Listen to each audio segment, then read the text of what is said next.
2017년 3월 30일 날 구속 적부심 그걸 받고 대기하다가 영장이 떨어져서 31일 날 새벽에 구속이 되었습니다. 그래서 오늘로 730일이고 내일 서청대에서 11시부터 그 2주년이 된 그 맞아서 집회가 계속 있게 되어 있습니다. 시간 나시는 분들은 서청대로 오시면 또 여러 가지 집회가 있다는 말씀을 드리고 그 11일 날 워싱턴에서 한미 정상회담이 열리게 됐는데 오늘 신문이나 방송을 보면은 뭐 만나가지고 뭐 동력을 잃은 미북 회담을 다시 재개시키는 것을 미국에 설득을 하고 잘 되면은 3월달에 남북 정상회담을 다시 하고 또 뭐 러시아까지 포함해서 뭐 이런 아주 희망적인 얘기가 또 나왔었는데 제가 여러 차례 말씀드리지만은 남북 관련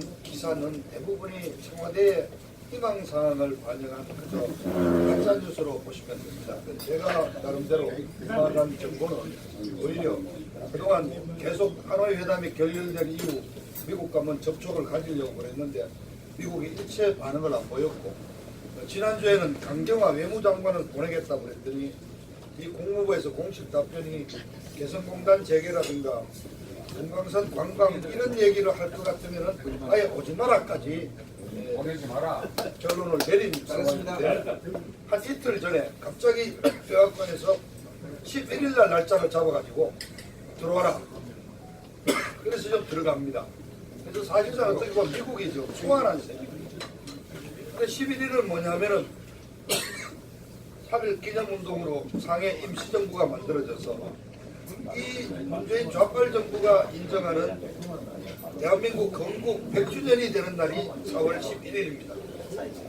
그래서 당초 임시 공휴일로 제정하려고 얘기까지 했다가 11일이 아니라 19일인가 뭐 전체 뭐 회의가 열린 그날을 잡아야 된다 했다고 23일인가가 또 있다 해가지고 날짜도 제대로 못 잡아가지고 그런데 어쨌든 4월 11일 날 대규모 행사를 하기로 했는데 다 취소하고 그냥 이낙연 총리한테 맡기고 쫓아갑니다. 딱 11일 날 점심 먹고 그걸 끝내고 바로 비행기 타고 오는 일정입니다.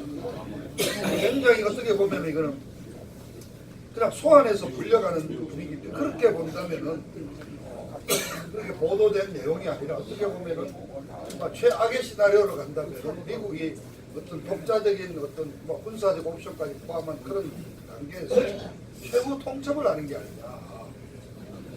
하여튼 마지막 기회다 이게. 그러니까 어떤 북한이 더 이상 문이 열려 있지 않다. 마지막 문이니까 설득을 해서 하라. 그게 안 되면 우리는 한다는 얘기를 하거나. 그리고 좀 미국의 조약, 특히 그 의회에서는 며칠 전에 미 하원 그 외교위원회 그 민주당 간사가 얘기했지만은 동맹이 없다. 동맹이 없이 어떻게 지금 북한 문제를 다룰 수 있나. 그러니까 난 다른 말로 하면은 대한민국 정부가 우리 동맹이 맞느냐는 문제를 제기하고 있는 그런 단계니까. 그래서 이번 회담이 이런 여러 가지로 봤을 때는 그냥 굉장히 심각한 그런 상황을 알리는 전초가 될 수도 있지 않느냐. 그래서 한번 지켜보셨으면 하고. 그 다음에 지금 자유조선 얘기가 많이 나오는데 저희 자유일보가 어쨌든 커넥션이 돼가지고 그쪽 관련 기사는 저희들한테 먼저 보냅니다. 보내는데 자유조선에 대한 많이 좀 노출이 돼 있거든요. 근데 이제 제가 아는 건 최대한 말씀을 드린다면은 유럽 쪽이 아니고 미국 좀 샌프란시스코 쪽에 본부를 두고 활동을 하는 거로 지금 저희들이 파악이 되고, 그다음에 이제 에드리안 홍창이라고 하는데 우리 장일 거예요. 그러니까 장씨이고 엄마가 홍씨이고 이럴 거예요. 그러니까 스페니시 이름 나는 스타일로 왔다.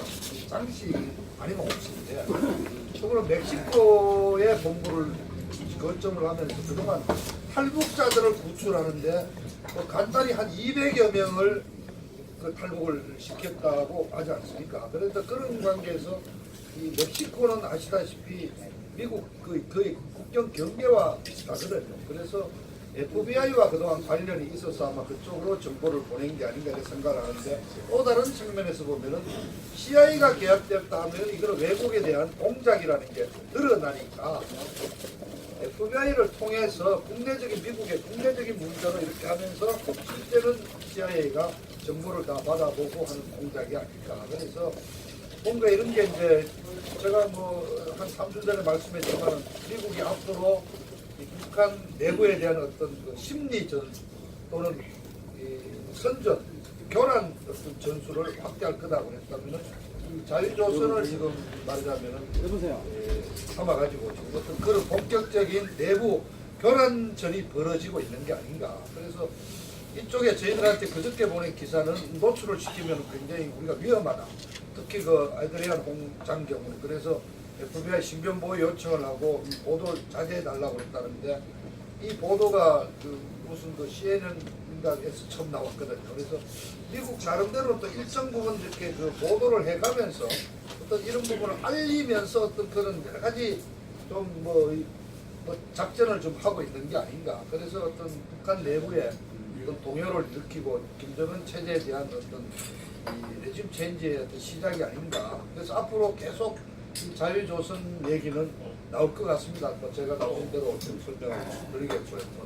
더 이상 저도 이런 말씀드리고 그래서 김한솔이도 좀 미국에 있는 게 아닌가까지는 지금 짐작을 하고 있습니다. 뭐 그렇다면은 저는 이제 걱정했던 김한솔이가 만약 중국 쪽에 있다면은 또 친중 정부가 들어서는 게 사실 별로 바람직한 현상이 아닌데 미국이 개입했다면은 이거는 우리가 막 우리한테는 그래도 좀 바람직한 어떤 방향의 교란 전술이 아닌가 이렇게 이제 보실 수 있다는 말씀까지 드리겠습니다. 그리고 국내는 아시다시피 창원 성산구와 통영 고선 거기에 보궐선거가 열리는데 지금 황교안 대표가 당선되고 서울에 하루도 있지 않고 거기 가서 매달려 있고요.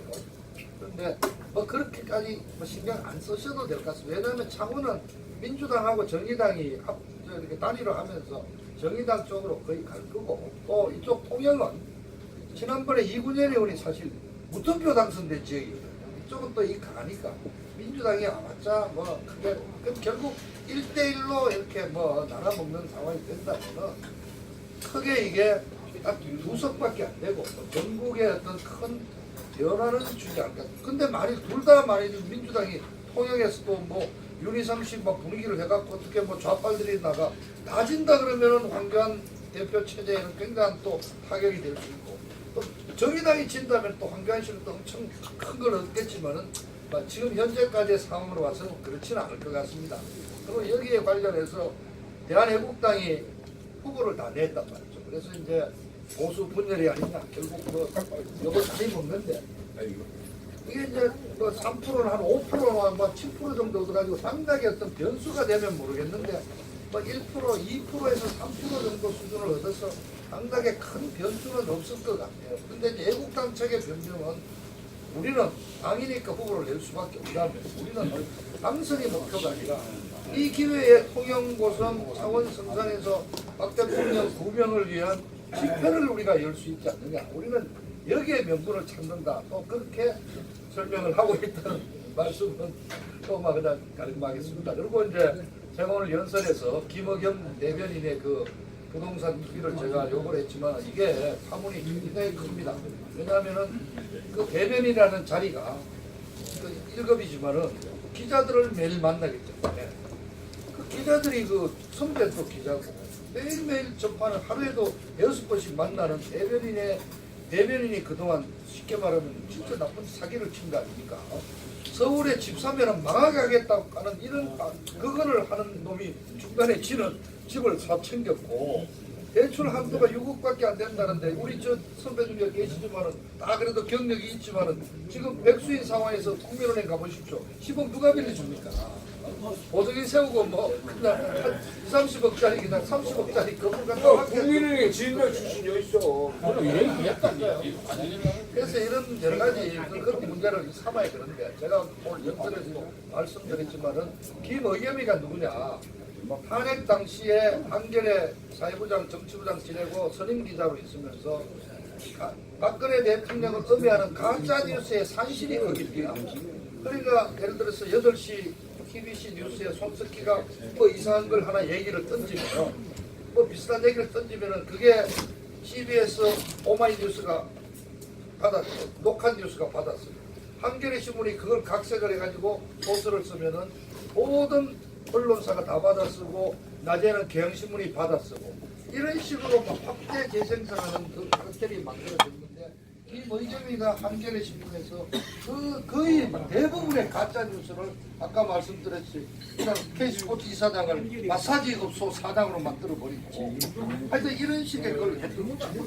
그래서 태블릿 PC 조작 에도 직접 관련했다는 얘기가 나오지 않습니까? 그래서 김학겸이가 처음부터 대변인으로 아니 고척 의정부 출마하면서 좀 보고 그런 친구입니다. 그래서 진짜 이 친구가 마지막 어제인가 그 성경서를 발표했는데 그 선배님도 안 읽어보셨죠? 그거 보면은 참이 불알 참 남자들이 참 창피한 이놈도 마누라 핑계 대대요. 자기는 몰랐다 솔직하게. 근데 알게 됐을 때는 이미 마누라가 다 해놔가지고 돌이킬 수가 없었다. 그 다음에 심지어 무슨 얘기까지 나오냐면 30년을 집 없이 살아가지고 부인이 집을 사야 되겠다는 무슨 결정장애 마누라를 완전 정신병자까지 몰더라고요. 이게 불알 참놈 이래야 되겠느냐 놈이 마지막에 뭐라고 그랬지 않습니까? 지금 남북 관계가 굉장히 민족의 운명을 가름하는 중대한 사안인데 선배들이 그 기자들한테 얘기해요. 그 위에 그 데스크가 어떤 지시를 내리더라도 후배 기자들은 한 번은 의심하고 신중하게 생각해서 용기 있는 기사를 쓰라고 가짜 기사 쓰라는 얘기입니다. 저는 그렇게 받아들였습니다. 그래서 정말 얘들은 파렴치하고 뻔뻔하고 남한테 다 핑계 돌리고 내 탓이라는 말은 절대 할 줄 모르는 애들입니다. 그러니까 이걸로 지금 점철이 되고 있지 않습니까? 한 말씀 드리죠. 박영선이가 이번에 후보 7명 중에 하나 들어있는데 박영선이는 제가 사실은 6년을 데리고 있었고 워싱턴에서도 데리고 있었던 애입니다. 이 기집애가 가고 나서는 참 얼마나 우리 박 대통령한테 표독하게 굴었습니다.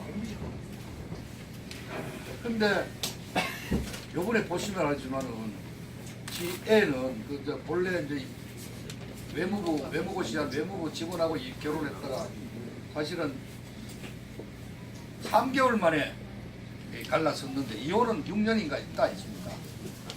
그래서 정동영이가 내내 특파원하고 부임으로 저 잠깐 누가 자꾸 그 옆에서 말씀을 하시나요? 훈수를 자꾸 해 드시면 그 LA 그 특파원 교대하면서 이제 정동영이가 LA 혼자 계신 그 변호사를 소개해서 결혼을 했거든요. 그 자식이 두 분이 있었는데 그 사이에 애를 하나 낳았는데 얘는 미국 국적이죠. 당연히 남편이 미국 시민권이에요. 근데 아시다시피 이번에 좀 나왔지만 얘 한국말을 단 한마디도 할 줄 몰라요. 그냥 정동영이가 안 키우고 신랑이 데려갔어요.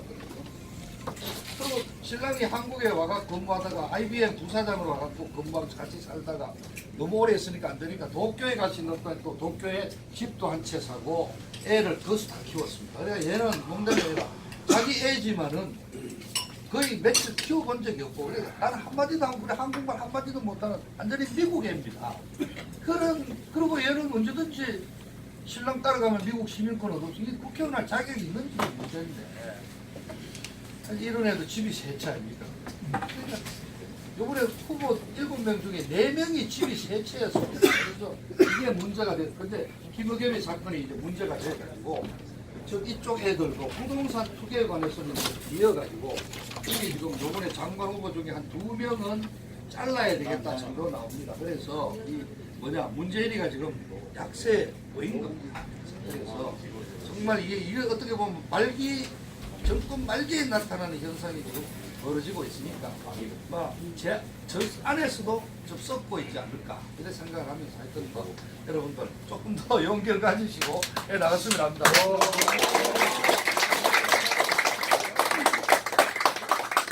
아까 관계를